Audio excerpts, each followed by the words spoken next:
Alright, so, first off, I'm sorry it's so dark in here. My light is currently not working so much so well here. So, first off, we're going to start talking about one thing today. And that one thing that we're going to be talking about is basically perception. Like, if I start changing everything up on you, what's your perception of me? What am I really? Who am I? And how do you feel about it? Basically, the format by which we're discussing perception is how you view other people. So, you see somebody walking down the street. What do you see? Do you see them for who they are? Do you gauge the interaction that way, or is it specifically based on how you feel about the representation that they are walking down the street? So, the ultimate goal is the question. In based out of this statement, um, you can only really love someone if you accept. You can only accept someone if you understand them. And you can only really understand somebody if you're willing to put away or question your own comfortable perceptions, which you view the person as, and go beyond those to really be um, engaged in who they are. So, like, if your son comes to you and you're a parent, he's like 16, 17, whatever, it's a hypothetical situation, and he says, comes out of the closet and he says he's gay. How are you going to deal with that? Are you going to be open enough to say that um, you still love him? Are you going to be able to say you accept him? Or are you accepting those things based off things in your brain that are telling you he doesn't really mean it? He's young, he's confused, he's just this, he's just that. He doesn't really know what he's talking about. He's just falling in with the wrong crowd. Maybe he's on drugs. Like, what are you doing? Because you control yourself. You are you.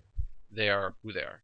If you try and control them via this perception, you don't really love them, which is unfortunate. And that's like one of the driving premises is in our society today that just empowers prejudice and bullying and things like that, that just allows it to continue on underneath the surface of our society without really stopping it, because we basically are passive beyond the point of this comfortable perception barrier, whatever it is to you. If it's, you know, um, something about color of skin, race, religion, sexual orientation, intellectual disabilities, ranging from psychological mental disorders to physical ailments that just can't be controlled.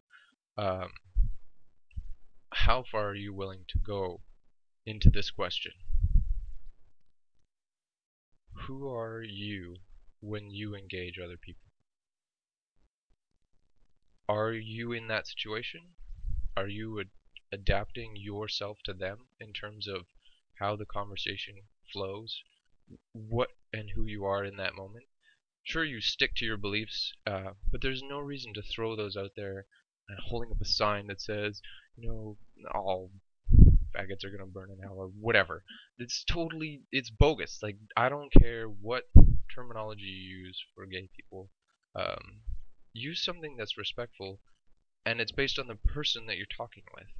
So, like, I use that word because it's gonna trigger something in your mind, and you're gonna have to choose how to perceive it. Oh, he used that word um, because he's derogatory. He doesn't like them. It's because that's like a derogatory word to use towards them.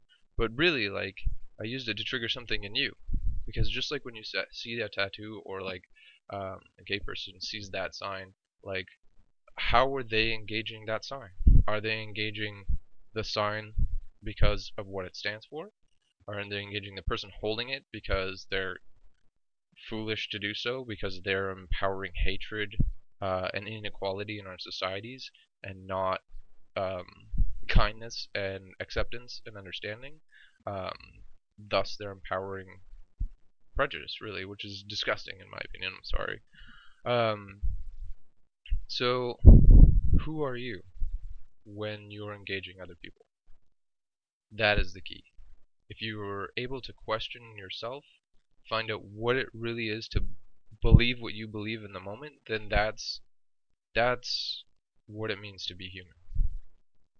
To be more than self-conscious, to be self-aware.